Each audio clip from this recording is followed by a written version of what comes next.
여러분들 교재 253쪽입니다. 일반화학의 2의 253쪽. 여섯 번째 섹션 배터리입니다. 배터리라고 하는 것은 자발적으로 산화하는 반응이 일어나는 것을 도선을 연결함으로써 전자가 이동하게 만든 갈바닉 전지, 그것을 상업적으로 또는 실용적으로 응용한 전지입니다. 배터리는 크게 1차 전지와 2차 전지로 나뉘어질 수 있어요. 1차 전지와 2차 전지를 나뉘는 그 기준이 얼마나 충전, 방전이 계속되느냐라고 하는 것이고, 따라서 충전과 방전의 개념을 여러분들이 보셔야 됩니다. 앞에서 들었던 전형적인 산화하는 반응이 일어나는 예를 먼저 이야기합시다. 아연 고체하고 쿠리 이가연 수용액이 서로 반응을 할 때 직접적으로 바로 충돌하면서 아연이 산화가 되어서 아연 플러스 이가연이 되고 쿠리 이가연이 바로 전자를 받으면서 쿠리 금속이 된다라면은 화학 에너지가 높은 상태에서 낮은 상태로 가고 그 차이만큼의 에너지를 보통은 열의 형태로 방출되죠. 근데 이것은 우리가 상업적으로 적용한 것이 아니에요. 여기다가 만일에 도선을 연결해서 도선을 통해서 이 아연이 전자를 제공을 하고 쿠리는 전자를 받아서 산화하는 반응이 일어난다면 이 도선을 따라서 전자의 흐름이 생기면서 전기 에너지가 발생이 되죠.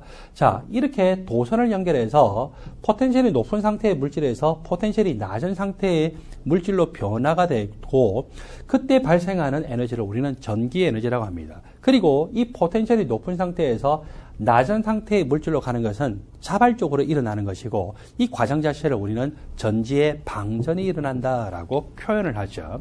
그리고 포텐셜이 낮은 상태의 물질을 포텐셜이 높은 상태의 물질로 되돌리려면은 이 산화하는 반응은 비자발적입니다. 비자발적이기 때문에 일어날 수가 없는데 외부에서 전기 분해라고 하는 일을 함으로써 이 과정을 일으킬 수가 있어요. 이런 과정을 뭐라고 합니까? 충전이라고 하죠. 사실 충전이라고 하는 과정은 단순하게 이 포텐셜이 낮은 상태에서 높은 상태의 물질로 되돌릴 뿐만 아니라 최초 상태에 존재하는 이런 물질들의 결정 구조도 처음으로 되돌아가야 돼요.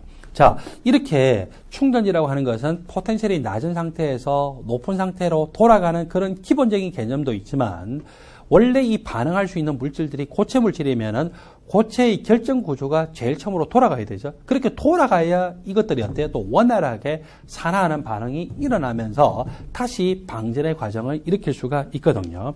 자, 여러분들 교재 밑에 보니까 1차 전지와 2차 전지를 구분하기를 1차 전지는 한번 이렇게 포텐셜이 높은 상태에서 낮은 상태로 가면서 전기 에너지를 방출시키는 것, 전기 에너지를 우리에게 제공을 하게 되는 방전이라고 하는 것이 이루어지고 난 다음에 충전이 거의 일어나지 않는 것. 이것을 우리가 1차 전지라고 하죠.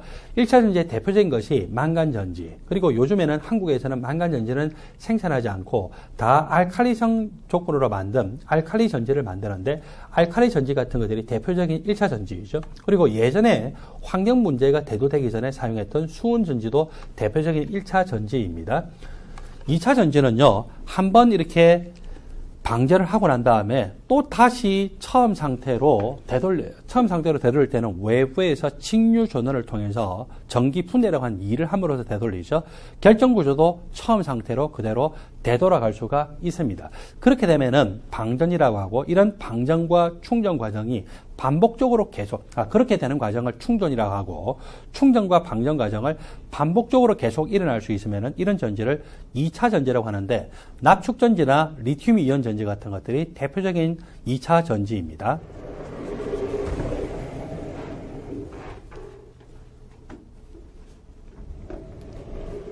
(1차) 전지의 대표적인 것으로서 여기서는 알칼리 전지만 소개를 하겠습니다.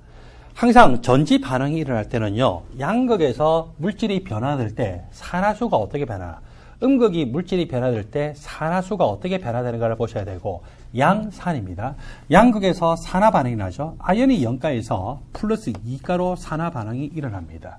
그리고 음극에서 환원 반응이 일어나는데 산화망간 4가의 망간 플러스 4가가 망간 플러스 3가로 환원 반응을 하고 있죠. 아연이 산화가 될 때 아연 금속 1몰당 전자 2몰이 떨어져요. 이 떨어진 전자를 그대로 다 받아들이잖아요. 여기 산화망간 4가에서 이게 1몰이 플러스 4가에서 플러스 3가로 바뀐다면 전자 1개를 받고 또는 1몰을 받고 따라서 전자 2몰을 받아들이기 위해서는 전체 개수가 2가 곱해져야 돼요. 그래서 여기서 2가 됐어요. 자, 이게 이제 2가 되고 그렇게 하고서 여기 산화망간 플러스 3가로 바뀌고 여기서는 망간 2개. 망간 한 개당 플러스 4가에서 플러스 3가로 바뀌면은 두 개니까 전체로 전자 두 개 또는 2몰이 전자 2몰을 받는 이 반응이 이루어졌죠. 이 반응은요, 어떤 특징이 있느냐? 반응할 때 수산화이온이 분명히 사라졌어요. 그랬는데 이 음극의 환원 반응에 의해서 수산화이온이 똑같이 생성이 됐어요. 따라서 수산화이온의 몰수가 일정하죠. 또 양극의 산화 반응에 의해서 물이 생성이 됐는데 이 물이 다시 음극의 환원 반응에 의해서 사용되기 때문에 물의 몰수도 변화가 없죠. 전체적으로 이 산화하는 반응이 일어날 때 이 수산화이온의 농도가요, 수산화이온의 몰수가 일정하고 물의 몰수가 일정하기 때문에 수산화이온의 농도가 일정하게 유지가 됩니다. 따라서 전체적인 이 전지전이가 일정하게 유지될 수 있는 아주 좋은 조건이라고 할 수가 있겠죠. 그리고 만일에 이 기본적인 망간 건전지처럼 산성 조건이면은 외부의 도선을 연결해서 이것이 전지에 작용을 하기 전에 산성 조건에 의해서 아연이 산화가 될 수 있는데 여기서는 염기성 조건이기 때문에 아연 그 자체가 산화될 수 있는 것이 미연에 방지가 되고 있겠죠. 그래서 망간 건전지하고 이것이 산화 반응을 보면은 아연이 0가에서 플러스 2가로 산화되는 거 비슷해요. 환원 반응을 보면은 망간이 플러스 4가에서 플러스 3가로 되는 것도 비슷한데 이렇게 알칼리성 조건, 즉 염기성 조건으로 해놓으니까 전체적으로 이 전해질 수용액에 있는 이온의 농도도 일정하게 유지가 되고 그리고 또 아연 그 자체가 처음부터 산화가 되지 않았기 때문에 전위가 일정하게 유지될 수 있는 그런 굉장히 좋은 전지가 됩니다. 이것이 바로 알칼리성 전지의 장점이죠. 아연의 부식 자체가 느리고 그리고 수산화이온 농도가 일정하게 유지되어서 전체적으로 전지 전위가 일정하게 유지가 된다는 것입니다. 여러분들 교재 254쪽을 보면은요, 이제 2차 전지의 전형적인 예로서 소개하고 있는 것이 납축전지이죠. 납축전지는 산업적으로도 많이 사용되고 있지만 자동차에서도 또 우리가 사용하는 전지가 납축전지인데 여러분 참 이상하지 않나요? 산업이 이렇게 발달하고 리튬이온 전지가 한 10년 전부터 우리 휴대폰의 전지로 사용하고 노트북의 전지로 사용되는데 아직도 우리 자동차는 그 유명한 리튬이온 전지가 아니라 무슨 전지입니까? 납축전지이죠. 이게 왜 그럴까요? 납축전지의 가장 큰 장점이 있어요. 리튬이온 전지는 한번 방전이 되고 충전하는 것을 하루에 한 번씩 한다고 생각하면은 한 2년 정도 쓰고 나면은 더 이상 이 충전이 잘 안 돼요. 처음에 리튬이온 전지를 사가지고 휴대폰으로 통화를 하는데 사용했을 때는 한 번 충전하면 하루에 한 8시간 정도를 우리가 통화할 만큼의 그 충전이 됐는데 한 2년 정도 쓰고 나면은 충전을 한참 했는데도 불구하고 어때요? 한 30분에서 1시간 정도 쓰고 나면은 다 방전돼 버리죠. 그 말은 충전이 더 이상 잘 안 된다는 거예요. 근데 납축전지는요, 자동차를 우리가 구동을 하는 한은 계속 이 납축전지를 통해서 우리가 전기를 사용하는데 충전 방전의 횟수가 거의 수만 번 이상 계속 충전 방전을 해도 어때요? 우리가 쓸 수가 있거든요. 그래서 이것 때문에 즉 충전 방전하는 횟수가 리튬이온 전지가 납축전지를 못 따라오기 때문에 아직도 납축전지를 사용하고 있다고 합니다. 납축전지에서 양극 산화 반응을 봤더니 납이 0가에서 황산납으로 되면서 플러스 2가로 됩니다. 황산이온은요, 이 화합물 중에서 항상 마이너스 2가라고 생각하시면 됩니다. 그리고 산화납에서 보니까 납이 플러스 4가였습니다. 산소가 마이너스 2가 두 개만큼 마이너스 4가죠. 따라서 납이 플러스 4가인데 이것도 황산납으로 변화가 되죠. 황산이온 마이너스 2가이고 납이 플러스 2가이죠. 산화가 됐을 때도 납이 0가에서 황산납 플러스 2가로 바뀌지만 환원이 됐을 때도 납이 플러스 4가에서 황산납 플러스 2가로 변화가 되는 것을 볼 수 있습니다. 전해질 수용액은요, 황산 수용액입니다. 황산 수용액이고 전체적으로 이 반응이 일어나게 되면은 황산 수용액에 있는 이것들이 사라지고 모두 어디로 가냐면은 황산에서 있던 황산 이온이 납 이가이온과 결합하면서 난용성염을 형성을 하죠. 이 난용성염을 형성하면서 이 황산납이라고 하는 것이 납 전극에도 달라붙어 버리고 산화납 전극에도 그대로 달라붙어 버리면서 전해질 수용액에서 사라져요.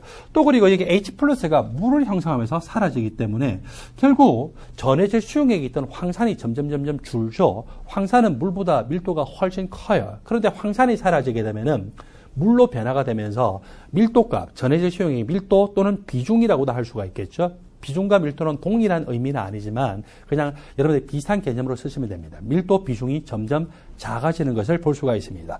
자, 이 납축전지의 특징들을 봅시다. 첫 번째 내용은 전형적인 이 납축전지가 보통 12V로 사용되는데 양극의 산화 반응과 음극의 환원 반응의 조합에 의해서 대략 우리가 사용하고 있는 것은 한 2V 정도가 나옵니다. 표준 전위값으로 하면 1.93V인데 실제로는 한 2V 정도로 이 농도를 조정해서 맞춰서 사용을 하고 있죠. 자, 이렇게 해서 대략 한 2V로 사용을 하게 되고 그거를 직렬로 6개로 연결하면 12V겠죠. 2V짜리를 직렬로 100개를 연결하면 200V도 얻어질 수가 있을 거예요. 장치를 보면은 이렇게 납과 산화납 한 쌍이 이런 식으로 한 개의 전극 쌍이 되고 이걸 우리가 이제 농도 조정을 통해서 2V로 만들었다라고 하면 이제 두 쌍이 되면 어떻게 돼요? 이게 또 2V 또 2V 되니까 요렇게만 하면은 여기서는 2V에서 직렬로 연결하면은 6V가 되겠죠. 그래서 직렬로 많이 연결하면은 그것이 200V도 얻어질 수 있고 전형적인 납축전지는 보통 12V로 많이 맞춰 쓰기 때문에 6쌍을 직렬로 연결했다고 생각하시면 됩니다. 20V를 얻고 싶으면은 10개를 직렬로 연결하면 되겠죠. 자, 전해질 수용액은 황산 수용액을 이렇게 쓰는데 대략 한 38, 이 무게 퍼센트 정도로 쓰고 양극은 납이었고 음극은 산화납이었어요. 자발적으로 산화하는 반응하는 전지 반응이 일어나면은 납이 뭐로 바뀝니까? 황산납. 산화납도 황산납으로 바뀌죠. 여러분, 납이 황산납으로 바뀌게 되면은요, 이 납이 0가에서 플러스 2가로 바뀌는데 황산이온이 결합해서 이거 알짜로 여기서 반응을 봤더니 산화 반응에 의해서 전자 2몰이 이동을 할 때 납 1몰이 사라지면서 황산납 1몰로 생성되거든요. 그럼 알짜로 황 1몰과 산소 원자 4몰이 증가하게 됩니다. 그리고 산화납의 경우에는 전자가 2몰이 이렇게 환원 반응에 대해 사용되면은 황산납 이렇게 1몰로 바뀌죠. 이 1몰로 바뀌면은 납 1몰은 똑같고 산소가 두 개는 똑같은데 황 1몰에다가 산소 2몰이 더 들어왔죠. 그래서 S 황 1몰과 산소 2몰이 더 들어온 것으로 계산될 수가 있습니다. 전자가 2몰, 전자 2몰은 전하량으로 따지면 전자 1몰의 전하량이 1페르데이기 때문에 2페르데이죠. 그래서 2페르데이당 양극에서는 이 납이 황산납으로 바뀌기 때문에 황 1몰 그리고 산소 4몰만큼의 질량이 증가되고 음극에서는 똑같은 방식으로 해서 전하 2몰, 2페르데이당 이 전자 2몰당 이 황 1몰과 산소 2몰만큼의 질량이 증가될 거다라고 우리는 쉽게 볼 수가 있겠죠.